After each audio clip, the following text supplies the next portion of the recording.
Hello, everybody, and welcome to day 11 of our leadership challenge. I hope you're enjoying it so far. I've really enjoyed seeing all of your comments and the stories that you've shared and some of the insights that you've offered. It's been such a rich experience for me. So I want to welcome you to our session today, which is about building trust. I love talking about trust because before I had encountered the Dare to Lead work, I didn't realize how complex trust was. And so one of the questions I'll often ask in my class, and I want you to think about this, is how many of you consider yourselves trustworthy? Do you consider yourself trustworthy? I think most of us would say yes. And then I ask, how many of us have had trust broken? And again, most of us say yes, or all of us actually.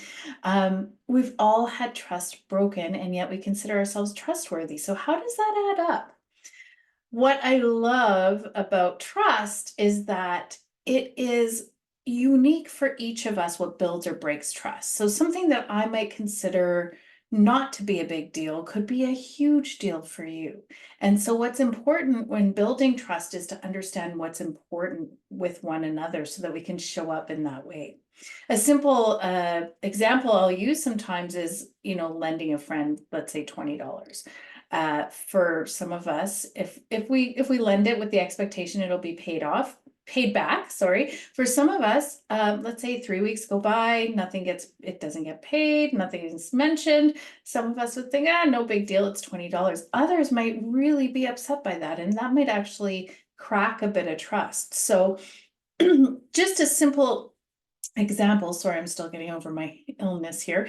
Just a simple example of how something that might not be super important to you could really break trust for someone else. So that's why we have to talk about it.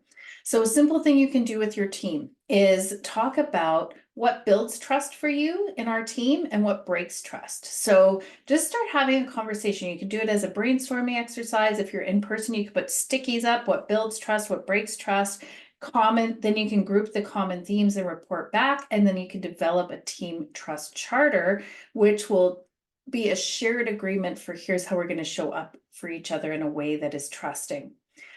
So that's what I would recommend you do. So hopefully you've enjoyed our discussion around trust. What has really built trust for you in the workplace, and how do you build it as a leader? Head on over to the Legacy Leadership Academy groups, and whether you're on LinkedIn or Facebook, let us know. I'd love to hear from you. Thanks. I'll see you tomorrow.